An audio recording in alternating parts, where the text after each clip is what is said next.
Channel ने खबर लिखा है कि आप पंकज जो तमाम सोशल एक्टिविस्ट हैं वो कांग्रेस के पैसे पर पलते हैं। देखिए मैं आपको एक चीज़ बता देता हूँ, मेरे को ये तो मैं अपनी बता सकता हूँ, मैं तो किसी के पैसे पे नहीं पलता। और कोई सामने आके प्रूफ दिखाए कि मोहित शर्मा किसके पैसों पलते हैं। मोहित शर्मा अपने पिताजी के पैसों पर पलते हैं और किसी के पैसों पर नहीं पलते हैं। और जिसने लिखा है ना वो सामने आकर दिखाए, ज़रा फिर बताए वो किसके पैसों पर पलता है, ये तो पता चले। आपके चैनल अंबानी और अडानी के पैसों पर पलते हैं, आपके चैनल सरकार के पैसों पर चलते हैं और आप दूसरों को बता रहे हैं। आपके पास यही खबरें बची हैं। अगर आपको यही खबरों का काम करना है तो एक काम करिए ना, एक जासूसी एजेंसी खोल लीजिए। एक काम करिए, आप जासूसी का काम करना शुरू कर दीजिए ना। आप इस देश में पेगासस से बड़े ज्यादा खतरे वाले लोग हैं, ठीक है। दूसरी बात ये कि आपके पास क्या प्रूफ और क्या एविडेंस है ये बताइए ना। मैंने कोई किसी पार्टी से सदस्यता ले रखी है क्या, ये बताइए। मैंने तो बंगाल में जाके ममता बनर्जी का प्रचार भी करा है और जगह जगह और भी पार्टियों का प्रचार करा है। मैंने कोई किसी पार्टी से कोई वो मेंबरशिप थोड़ी ले ली है, या मैं किसी पार्टी का ऑफिशियली मेंबर थोड़ी हूँ। आप बीजेपी के विरोधी क्यों हैं? ये तो आपकी सोच है, ये आपकी सोच है।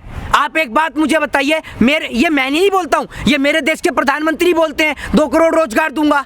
अरे भैया ना मान तू मेरा मेहमान, मैं बुलेट ट्रेन भी चलवाऊंगा। कहाँ है बुलेट ट्रेन, दिखा ना भैया, कहाँ है बुलेट ट्रेन। पे आरोप लगता है कि आपको फंडिंग करते हैं, पार्टियों पे आरोप लगता है। आखिर आपको फंडिंग कहाँ से आता है, आप कैसे घूम? अरे ये तो बताइए आप मुझे, आप देते हैं फंडिंग आपके मोटा माल। तो आप एक बात मुझे बताइए ना, आपके चैनल पर तो एक नहीं 100 इंटरव्यू है, कितना पैसा दिया है आपने, ये बताइए। अरे टीवी अखबार को तो सरकार फंड करती है 6000। नहीं, आप कितना पैसा देते हैं मेरे को इंटरव्यू का, ये बताइए। सरकार को क्या कहेंगे और उस न्यूज लॉन्ड्री वाले को फर्जी खबर चला। जूता थोड़ा सा फीता बंध रहा है, जूता अगर फीता थोड़ा खुला हुआ होता है ना तो जूता खोल भी देता। दूसरी बात ये है कि वो ऐसे पत्रकारों की पत्रकारिता को पढ़ता कौन है, पूरा देश जानता है, ठीक है ना। दूसरी बात ये कि हाथी चले बाजार और कुत्ते भौंके हजार, ठीक है ना। ऐसे लोगों पे कार्रवाई करेंगे आप जिस तरह? बिल्कुल करेंगे, अरे बिल्कुल करेंगे, डिफॉर्मेशन का केस करेंगे ना। उनको उनकी औकात बताएंगे कि उनकी औकात क्या है, उनकी औकात क्या है पता चलेगा। और दिखाएं, एक प्रूफ दिखाएं, एक आप कोई बैंक की ट्रांजैक्शन दिखाएं जिसमें मोहित शर्मा को किसी ने ट्रांजैक्शन किया हो। और नहीं मिलेगा तो वहीं सड़क पे खोल के जूते से मारेंगे, ध्यान रखिएगा, ठीक है ना। मोहित शर्मा सुनिए, चुप रहिए एक मिनट, चुप रहिए सुनिए। मोहित शर्मा बोलते हैं तो सिर्फ इसलिए बोलते हैं क्योंकि वो उनको गलत लगता है। मेरे देश के नौजवान के साथ आप झूठे वादे करते हैं। चैनल को इंटरव्यू नहीं दियो इसलिए नाराज हो। अरे सुनिए मेरी बात, सुन तो लीजिए। उस चैनल के इंटरव्यू को, वो पत्रकार को इंटरव्यू दिए, पहली बात तो ये पता है कि जिस पत्रकार ने छापा है कि उसकी क्वालिफिकेशन क्या है, उसकी डिग्री क्या है, कितना पढ़े, क्या करते हैं क्या नहीं करते हैं। मैं किसी की पर्सनल लाइफ में नहीं जाना चाहता, ठीक है ना। दारू पीकर वहां पर बैठकर या फिर और कोई मामले कर बोलना ये अच्छा लगता है क्या आपको, ये बताइए। हैं मुझे तो लगता है गांठ कहा जा रहा है कि आपका यूट्यूबरों से सांठगांठ है। नहीं, आप मुझे ये बताइए, अब पहले तो मैं नेशनल चैनल पर भी जाता था, आप डालिए मोहित शर्मा और आज तक मेरी वीडियो निकल कर आती है। आप एक मिनट सर, एक मिनट, लेट मी कंप्लीट। सुनिए, आप डालिए मोहित शर्मा TV9 भारतवर्ष। पहले मैं नेशनल चैनल पर जाता था तो क्या मेरी नेशनल चैनल से सांठगांठ थी? और अगर सांठगांठ है तो दिलवाइए पैसा। कहाँ है मेरा पैसा? बीजेपी का नेता का कह रहे हैं जो 4 किलोमीटर बच्ची को घसीट गया, उसमें कहा जा रहा है कि पुलिस बचा रही है जी। क्योंकि LG ने अब तक कुछ भी नहीं बोले हैं, LG तो शांत है, LG चुप और मौन है। पुलिस ने तो गिरफ्तार कर लिया ना। नहीं, एक बात आप मुझे बताइए सर, गिरफ्तार करने से क्या होता है? हमने तो जेलों की वीडियो देखी है, जेलों के अंदर क्या VIP ट्रीटमेंट्स होते हैं ना, वो भी हमने देखे हैं। तो गिरफ्तारी से कुछ नहीं होता है, गिरफ्तारी से कुछ नहीं होता है। आप गिरफ्तार करके क्या कर लेंगे? क्या आपकी गिरफ्तारी से वो बच्ची जिंदा हो जाएगी?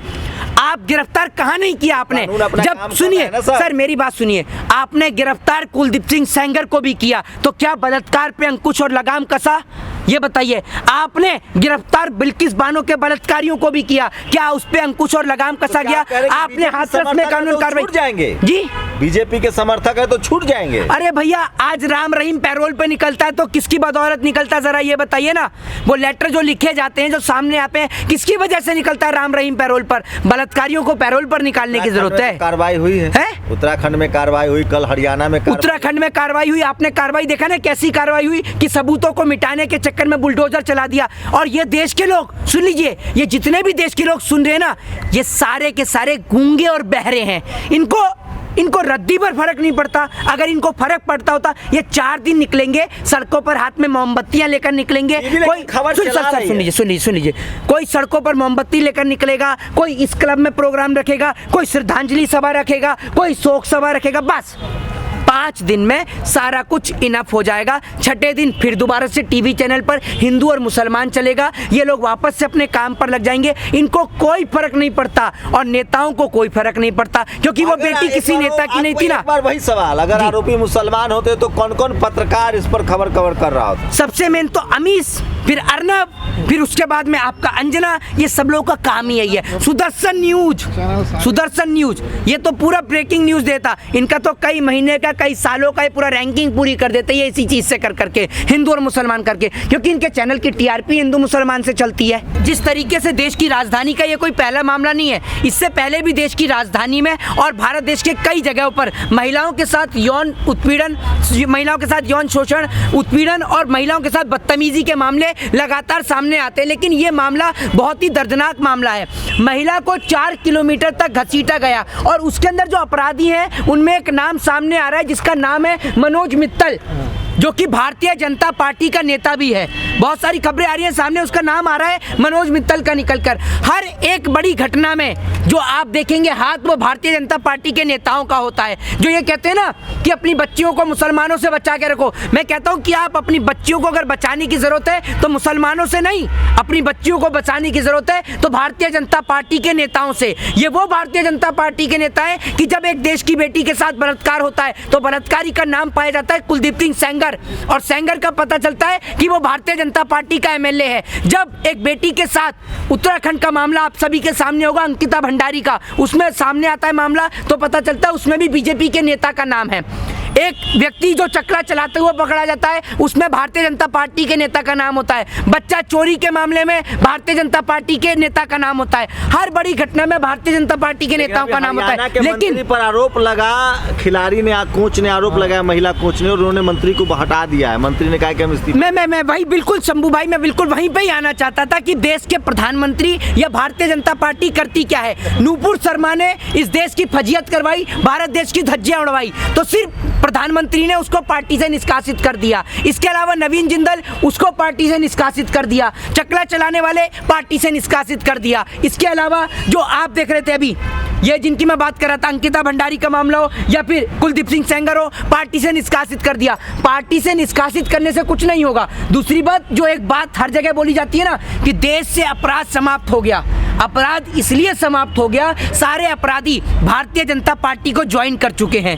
सारे अपराधी भारतीय जनता पार्टी को ज्वाइन कर चुके हैं। और दूसरी बात, एक पढ़ा लिखा आदमी होगा तो कलम की बात करेगा, एक चोर आदमी होगा तो चोरी की बात करेगा। तो सभी को पता ही है कि देश के गृह मंत्री जी का बायोडाटा क्या है, देश के गृह मंत्री जी का पीछे का बैकग्राउंड क्या है, वो पूरा देश जानता है। इसके अलावा स्मृति ईरानी जो महिला बाल विकास मंत्रालय में भी हैं, ठीक है ना, स्मृति ईरानी जब उनकी बेटी की बात होती है तो सदन में खड़े होकर ऐसे चिल्लाती हैं कि पता नहीं क्या हो गया। इतनी बेटियों के साथ बलात्कार हो जाता है, महिलाओं के साथ यौन शोषण उत्पीड़न हो जाता है, बलात्कारियों को बाहर निकाल दिया जाता है जेल से, लेकिन तब स्मृति ईरानी के मुंह से, उनके मुख से एक बूंद आवाज नहीं निकलती है। देश की वित्त मंत्री एक महिला है, उनके मुंह से कोई आवाज नहीं निकलती है। लेकिन जब मामला होता है हिंदू और मुसलमान का तो बीजेपी के सारे नेता एक्टिव हो जाते हैं। भारत देश की गोदी मीडिया, पूरी मीडिया गैंग एक्टिव हो जाती है, क्योंकि इनका तो कई महीने का, कई सालों का कोटा पूरा हो जाता है हिंदू और मुसलमान करने के चक्कर में ही। क्या लगता है मोहित कि अगर इसमें से एक भी आरोपी मुसलमान होता तो अब तक भारत के मुसलमानों की स्थिति क्या होती? अगर इनमें से एक भी आरोपी मुसलमान होता तो मेरे को ये लगता है कि भारत देश के अंदर ये एक प्रोसीजर जारी हो जाता कि जितने भी मुसलमान हैं सबका ड्राइविंग लाइसेंस छीन लिया जाए।